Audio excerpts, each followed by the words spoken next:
Good morning to all of you. आज हम लोग जो वीडियो बनाने जा रहे हैं ये शैव धर्म और भागवत या वैष्णव धर्म पे वीडियो बनाएंगे। जैसे कि सामने स्क्रीन पे लिखा हुआ है, सोचने से कहाँ मिलते हैं तमन्नाओं के शहर, चलना भी जरूरी है मंजिल पाने के लिए। बहुत अच्छा बात लिखा गया है। अभी 64th बीपीएससी का फाइनल रिजल्ट आया है। आपको मालूम होगा जो लोग सफल हुए हैं उनको दिल की तमन्ना पूरी हो गई, लेकिन उसके लिए उनको चलना पड़ा था मंजिल पाने के लिए, है ना। बीपीएससी जैसा मंजिल पाने के लिए उनको काफी मेहनत करना पड़ा था। मैं आशा करता हूँ, विश्वास करता हूँ, विश्वास दिलाता भी हूँ कि जो आप पढ़ लिख रहे हैं वो आपके लिए लगातार यदि बना हुआ रह गया तो जरूर एक दिन सफल हो जाएंगे। Okay, that's it. हम लोग आगे चलते हैं चैप्टर पे। शैव धर्म। शैव धर्म अर्थात शिव को केंद्र बिंदु में मानकर जो संप्रदाय आगे बढ़ा, जो अनुयायी आगे बढ़े, वे सभी लोग शैव धर्म के मानने वाले कहलाए। भगवान शिव के उपासक शैव धर्मी होते हैं। भगवान शिव के कई रूप हैं। भगवान शिव की मूर्ति का पूजा के साथ साथ उनके लिंग का भी पूजा होता है। उनके जो बैल है उसका भी पूजा होता है, नंदी का भी पूजा होता है। इनके रूप में पशुपति है, भैरव है। ये सब हम लोग भगवान शिव को जानने का माध्यम बनाते हैं। शैव धर्म के लोग लिंग पूजा की उपासना करते थे। मत्स्य पुराण में लिंग पूजा का प्रथम वर्णन मिलता है। मत्स्य पुराण जो है हमारा, उसमें शिव का लिंग का सर्वप्रथम, ये बहुत इंपॉर्टेंट है, बहुत इंपॉर्टेंट, याद रखेंगे। लिंग पूजा का प्रथम प्रमाण मत्स्य पुराण में मिलता है। चलिए आगे देखते हैं। जैसा कि आप देख रहे हैं यहाँ पे, अच्छी तरह से देख लीजिए। ये जो शैव धर्म है, शैव धर्म का इतिहास, इसमें देखिए शिव को केंद्र बिंदु में रखा गया है, साथ में बसहा बैल को रखा गया है, कुबड़ बैल वही है। हड़प्पा काल में भी लिंग पूजा का वर्णन मिलता है, कुबड़ वाले बैल का वर्णन मिलता है। शिव का, है ना, कुछ रूप हम लोग हड़प्पा काल में भी देखते हैं। शैव धर्म के संप्रदाय को भी हम लोग यहाँ देखेंगे। देखिए 4 संप्रदाय यहाँ पे लिखा हुआ है। पाशुपत, ये शिव या शैव धर्म का एक संप्रदाय है। कालामुख शैव धर्म का एक संप्रदाय है। लिंगायत और कापालिक, ये चारों जो आप देख रहे हैं स्क्रीन पे, ये सभी शैव धर्म का ही संप्रदाय है। आगे देखते हैं। इस धर्म के विकास की प्रक्रिया में कुछ संप्रदायों जैसे पशुपति, कापालिक, कालामुख, लिंगायत इत्यादि का विकास हुआ। इसका वर्णन वामन पुराण में मिलता है। ये जो 4 आप अभी देख रहे हैं, ये वामन पुराण में इसका वर्णन मिलता है। पाशुपति, कापालिक, कालामुख और लिंगायत का वर्णन किस में मिलता है? वामन पुराण में। और लिंग पूजा का वर्णन किस में मिलता है? तो मत्स्य पुराण में। ओके। कापालिक इस संप्रदाय के इष्ट देव भैरव थे। कापालिक जो संप्रदाय है, इसके इष्ट देव भैरव को माना गया है। कालामुख संप्रदाय के लोगों को महाव्रतधर कहा जाता है और लिंगायत को जगम या वीर शैव संप्रदाय भी कहा जाता है। जगम या वीर शैव संप्रदाय भी हम लोग लिंगायत को कहते हैं। इस संप्रदाय के प्रवर्तक अल्प प्रभु और इनके शिष्य थे वासव। कौन सा संप्रदाय का? लिंगायत का। ये भी इंपॉर्टेंट है। लिंगायत संप्रदाय किस धर्म से संबंधित है? तो शैव धर्म से संबंधित है। चलिए आगे देखते हैं।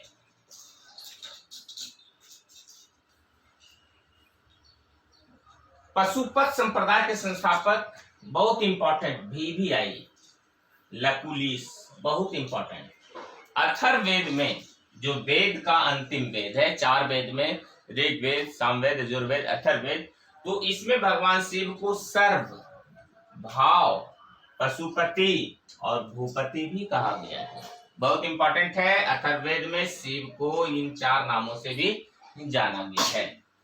चलिए आगे देखते हैं।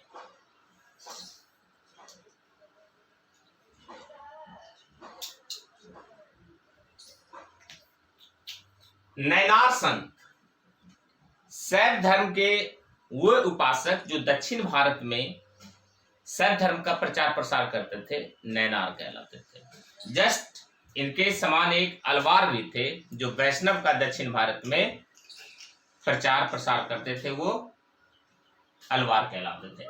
नाथ संप्रदाय, नाथ संप्रदाय गोरखनाथ जो आप लोग कभी सुने होंगे, वो भी शैव धर्म का ही एक संप्रदाय है, नाथ संप्रदाय। इसकी स्थापना, नाथ संप्रदाय की स्थापना मत्स्येंद्र नाथ के द्वारा किया गया था और उसके प्रमुख प्रचारक थे बाबा गोरखनाथ, जो कि उत्तर प्रदेश के गोरखपुर नगर में आज भी गोरखनाथ का मठ आप देख सकते हैं जाकर, है ना। बहुत ही महत्वपूर्ण है नाथ संप्रदाय शैव संप्रदाय में या शैव धर्म में। चलिए, यहाँ पे लिखा गया है सर्वाधिक अंकदायी विषय। यदि चंपारण आईएएस में आप पढ़ाई करते हैं तो सर्वाधिक अंकदायी विषय के रूप में यहाँ पे 3 स्पष्ट ऑप्शनल सब्जेक्ट लिखा गया, भूगोल, एंथ्रो और एलएसडब्ल्यू। इसके लिए चंपारण आईएएस एक रिसर्च सेंटर है, आप अच्छा से पढ़ाई करें और सफल हो जाएं बिहार लोक सेवा आयोग में। शिवलिंग उपासना का प्रारंभिक पुरातात्विक साक्ष्य हड़प्पा संस्कृति में मिलता है, जैसा कि अभी जस्ट बताया गया था कि हड़प्पा संस्कृति में भी मिलता है। ऋग्वेद में शिव को रुद्र कहा गया है, देख लीजिए। और हम लोग अभी देखे थे अथर्ववेद में भूपति कहा गया है ना। तो इस तरह से आप जानेंगे रुद्र कहा, ऋग्वेद में, ऋग्वेद में रुद्र, याद रखना। लिंग पूजा का पहला स्पष्ट वर्णन मत्स्य पुराण हम लोग जान चुके हैं। दक्षिण भारत में शैव धर्म चालुक्य, राष्ट्रकूट, पल्लव और चोलों के समय में काफी लोकप्रिय रहा है। ये 4 डायनेस्टी के समय में शैव धर्म काफी लोकप्रिय रहा है। एलोरा का कैलाश मंदिर, याद रखिएगा, VVI शिव से समर्पित है राष्ट्रकूटों के द्वारा, जबकि चोल शासक के द्वारा तंजौर में, तमिलनाडु में तंजौर राजराजेश्वर बृहदेश्वर मंदिर बनवाया गया। ये शैव धर्म से संबंधित मंदिर है। कुषाण काल के मुद्राओं पर शिव और नंदी, नंदी शिव का साथी का मुहर यानी मुद्राओं पर वर्णन मिलता है। चलिए आगे देखते हैं। कुषाण काल में जो है मुद्राओं पर शिव और नंदी का वर्णन मिलता है। अब हम लोग पढ़ेंगे वैष्णव धर्म या भागवत धर्म। वैष्णव या भागवत, जहां शैव धर्म में केंद्र में शिव है, वहीं वैष्णव धर्म के केंद्र में विष्णु या कृष्ण, वासुदेव कृष्ण है। वासुदेव कृष्ण की बात करें तो कृष्ण के पिता वासुदेव थे और उनकी माता देवकी थी। तो देवकी पुत्र भी कहीं आ सकता है, कहीं वासुदेव पुत्र भी आ सकता है, कहीं पे कृष्ण वासुदेव भी आ सकता है। ठीक है, आगे चलते हैं। वैष्णव धर्म का केंद्र बिंदु भागवत विष्णु की पूजा है और यही जो विष्णु है यही क्या है, कृष्ण है, यही कृष्ण है। महाभारत में विष्णु ही कृष्ण वासुदेव कहलाए। जो महाभारत है, जय संहिता भी महाभारत को कहते हैं, इसके केंद्र में कृष्ण वासुदेव ही है। कृष्ण जो है वृष्णिक कबीले से संबंधित है। कृष्ण जो है वृष्णिक कबीले से संबंधित है। इनका अधिकांश समय मथुरा में बीता और इनके जो भी क्रीड़ा है, खेल हैं, ये सभी मथुरा में हुए और फिर बाद में ये गुजरात चले गए। ठीक है, द्वारकापुरी। चलिए आगे देखते हैं। संबंधित है, इनका निवास मथुरा में था, लिखा गया है। भागवत संप्रदाय के प्रमुख तत्व है भक्ति और अहिंसा। स्पष्ट है, अहिंसा तो होना ही है। कोई भी धर्म होगा तो वहां अहिंसा की ही बात होगी। अहिंसा होना धर्म में सबसे पहला गुण है। भक्ति और अहिंसा, भक्ति का अर्थ है प्रेममय निष्ठा निवेदन, प्रेम से निष्ठा रखकर, है ना, निवेदन करना भगवान को, है ना, अपने दिल में बसाना, यही है भक्ति का अर्थ। और अहिंसा का अर्थ है किसी भी जीव का वध ना करना, किसी भी जीव को नहीं मारना, अहिंसा होगा। चलिए आगे देखते हैं। आप समझ रहे हैं, बहुत अच्छा लग रहा होगा वीडियो। जरूर एग्जाम को आप क्वालिफाई करेंगे। वीडियो अच्छा लग रहा है, वीडियो देखिए, सब्सक्राइब कीजिए, बेल आइकन दबाइए और इसको अपने ग्रुप में भी डालिए। चलिए देखते हैं आगे। वैष्णव संप्रदाय के या वैष्णव संप्रदाय ने अवतारवाद का उपदेश दिया है। अवतारवाद का मतलब हुआ कि विष्णु के कई अवतार हैं। कृष्ण के कई अवतार हैं, जिसमें 10 अवतार की चर्चा होती है। उपदेश दिया और इतिहास को विष्णु के 10 अवतारों के चक्र के रूप में प्रतिपादित किया। 10 अवतार, विष्णु के कितने अवतार हैं? तो 10 अवतार हैं विष्णु के। चलिए, तो कुछ अवतार हम लोग देखेंगे। इसी में बुध भी एक अवतार है विष्णु का, वाराह विष्णु का अवतार है। हम लोग अभी देखते हैं वैष्णव धर्म के सिद्धांत विष्णु के 10 अवतारों का विवरण देखिए। यहाँ पे देखते हैं भगवान विष्णु के जो 10 अवतार हैं, ये किसमें वर्णन है? तो मत्स्य पुराण में वर्णन है। मत्स्य पुराण में, याद रखिएगा, मत्स्य खुद एक अवतार है, कूर्म अवतार दूसरा, वाराह तीसरा, नरसिंह 14। ये जो वाराह अवतार है, आप जानते हैं प्रहलाद को मारने के लिए वाराह अवतार ही हुआ था। सॉरी, प्रहलाद के पिता हिरण्यकश्यप को मारने के लिए वाराह अवतार ही हुआ था। चलिए आगे देखते हैं। वामन, परशुराम, राम, बलराम, बुद्ध, कालिक, ये सभी विष्णु के अवतार हैं। ठीक है, सब तो याद नहीं रह सकता, लेकिन कुछ कुछ तो याद रह सकता है। जैसे बुद्ध याद रह सकता है, बलराम याद रह सकता है, राम याद रह सकता है, परशुराम, वामन, नरसिंह, वाराह, है ना, कलिक, सब याद हो जाएगा। एक बार आप अच्छा से वीडियो देखेंगे, सब याद हो जाएगा। चलिए, कृष्ण का उल्लेख पहली बार छांदोग्य उपनिषद में मिलता है। भी आइए, छांदोग्य उपनिषद में कृष्ण का उल्लेख। भागवत धर्म अपनी उदारता के लिए विख्यात था, अतः इसने विदेशियों को भी अपनी ओर आकर्षित कर लिया। यानी भागवत संप्रदाय में विदेशी लोग भी आते हैं या मानते हैं, जुड़े हुए हैं। हालांकि यहाँ बता दें कि जो बुद्ध है, बुद्ध या बौद्ध धर्म जो है, उनको मानने वाले भी विदेशियों की संख्या बहुत है। चलिए, वैष्णव धर्म का सर्वाधिक विकास गुप्त काल में हुआ।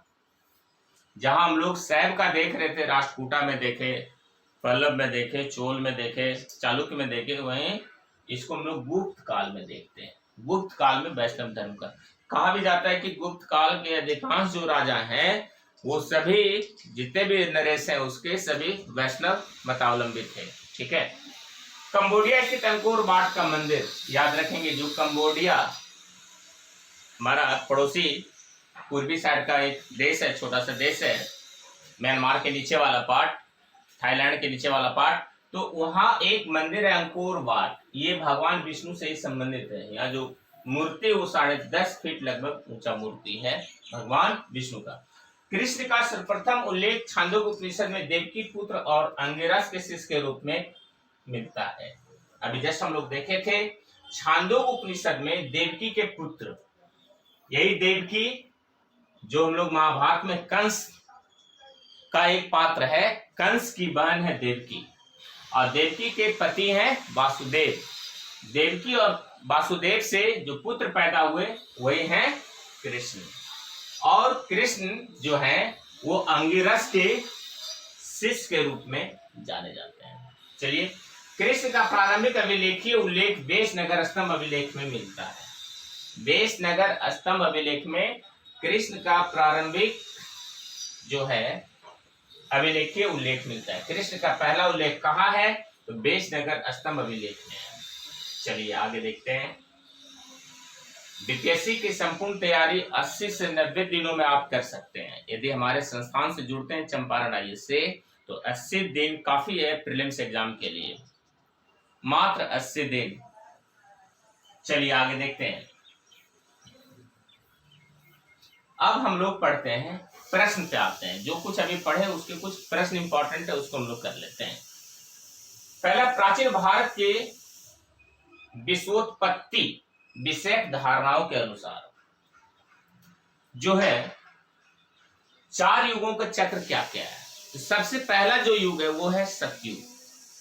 याद रखना है, जो 4 युग बताया गया है वो है पहला सतयुग, दूसरा त्रेता, और तीसरा द्वापर, और चौथा जो है अंतिम जो है वो कलयुग है। जस्ट अभी हम लोग जो है कलयुग में आते हैं। ठीक है, तो सबसे पहला सतयुग, उसके बाद त्रेता, फिर द्वापर और फिर कलयुग। कलयुग याद रखेंगे। आगे अगला प्रश्न है, नैनार कौन थे? जस्ट हम लोग पढ़े हैं, दक्षिण भारत में शैव भक्त नैनार कहलाते थे। जबकि दक्षिण भारत में वैष्णव भक्त अलवार कहलाते थे। चलिए आगे देखते हैं। दक्षिण भारत है ना, तमिल भाषी क्षेत्रों में, तमिल कहाँ बोले जाते हैं? तमिलनाडु में, जो कि दक्षिण भारत में प्रायद्वीपीय भारत का क्षेत्र। अलवार कौन थे? जस्ट जो वैष्णव मतावलंबी थे तमिल भाषी क्षेत्रों में, उसको हम लोग अलवार कहते हैं। अगला प्रश्न है, भागवत अथवा वैष्णव संप्रदाय के विकास में सर्वाधिक योगदान था गुप्तों का। बिल्कुल सही है, अभी हम लोग पढ़े थे, जितने भी गुप्त नरेश थे सभी वैष्णव मतावलंबी थे। थोड़ा सा डिस्क्रिप्शन है। गुप्त काल में भागवत धर्म अपने चरमोत्कर्ष पर था। गुप्त नरेश भागवत मतावलंबी थे। इस धर्म को लोग अपना राजधर्म घोषित किए थे। गुप्त लोग जो है इस धर्म को अपना राजधर्म घोषित किए थे। तो देखिए, ऐसा भी क्वेश्चन आ सकता है कि गुप्त काल में जो है अधिकांश नरेश या गुप्त काल का राजधर्म क्या था? तो आंसर होगा वैष्णव धर्म। गुप्त शासक परम भागवत की उपाधि धारण करते थे। देखिए कितना इंपॉर्टेंट है, परम भागवत की भी उपाधि लेते थे। भगवान विष्णु का वाहन गरुड़ गुप्तों का राजचिन्ह था। अभी भी आई, गुप्तों का राजचिन्ह क्या था? तो गरुड़। और भगवान विष्णु का भी जो प्रतीक है वो क्या है? भगवान विष्णु का वाहन का प्रतीक, वाहन का मतलब चलने का प्रतीक, स्थानांतरित होने का प्रतीक गरुड़ ही है। किस ग्रंथ में पहली बार देवकी पुत्र कृष्ण का वर्णन मिलता है? छांदोग्य उपनिषद में, अभी जस्ट हम लोग देखे थे। और अंगिरास कृष्ण के गुरु हुए और ये उनके छात्र चेला जो शिष्य हुए। चलिए आगे देखते हैं। फिर वासुदेव कृष्ण की सर्वप्रथम पूजा किसने प्रारंभ की थी? भागवतों ने की थी। भागवत संप्रदाय में भक्ति के रूपों की संख्या कितनी है? 9 है। भागवत संप्रदाय में मोक्ष प्राप्ति के लिए नवधा भक्ति को मान्यता मिला हुआ है। नवधा भक्ति, 9 तरह का भक्ति करना मोक्ष प्राप्ति के लिए भागवत संप्रदाय में। हेलियोडोरस का वेश नगर अभिलेख किससे संबंधित है? वासुदेव से। वासुदेव का मतलब यहाँ पे कृष्ण से। हेलियोडोरस का जो है अभिलेख, वेश नगर अभिलेख किससे संबंधित है? तो आंसर होगा वासुदेव कृष्ण से। चलिए आगे देखते हैं। वेश नगर अभिलेख का हेलियोडोरस कहाँ का निवासी था? तक्षशिला का। हेलियोडोरस कहाँ का निवासी था? तक्षशिला, जो कि आज वर्तमान पाकिस्तान में है। वर्तमान पाकिस्तान का क्षेत्र में तक्षशिला है, वहीं का था हेलियोडोरस। चलिए आगे देखते हैं। अगला प्रश्न है,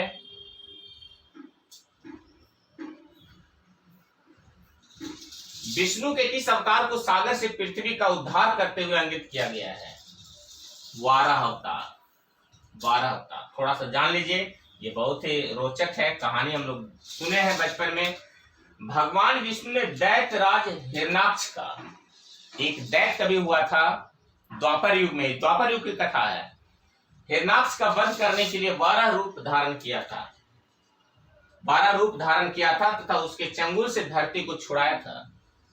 इस अवतार में मानव शरीर पर 12 का सिर और 4 हाथ हैं, जो कि भगवान विष्णु की तरह शंख, चक्र, गदा और पद्म लिए हुए दैत्य हिरण्याक्ष से युद्ध कर रहे हैं। अवतार क्रम में यह विष्णु का तीसरा अवतार माना जाता है। विष्णु का जो 12 अवतार है, 12 रूप जो है, ये तीसरा अवतार है। चलिए आगे देखते हैं।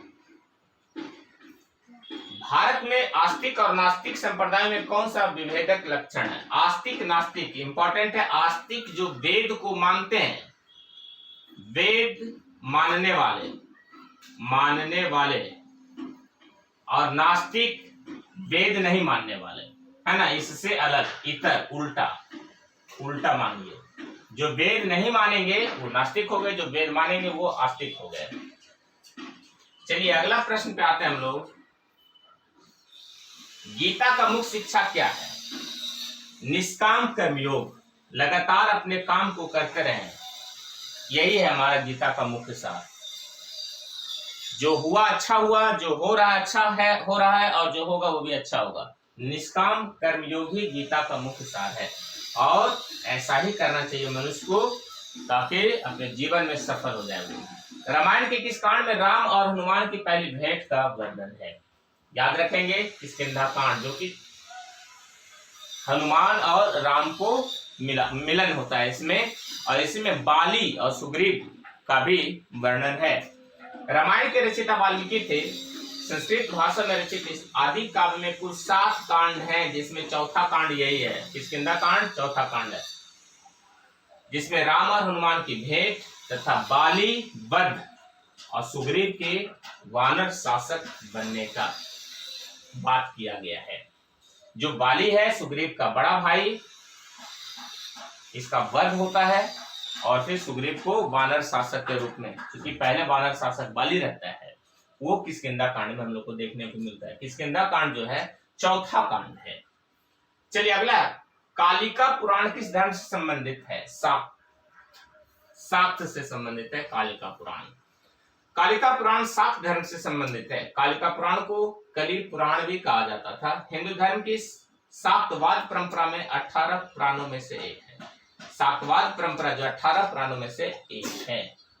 चलिए आगे देखते हैं, पुरी में रथ यात्रा किसके सम्मान में निकाला जाता है? तो पुरी में जो रथ यात्रा है भगवान जगन्नाथ। भगवान जगन्नाथ कौन है? तो कृष्ण। साथ में कौन होते हैं? बलराम होते हैं। और कौन? सुभद्रा होती है। सुभद्रा कौन है? कृष्ण और बलराम की बहन है। कृष्ण और बलराम दोनों भाई हैं।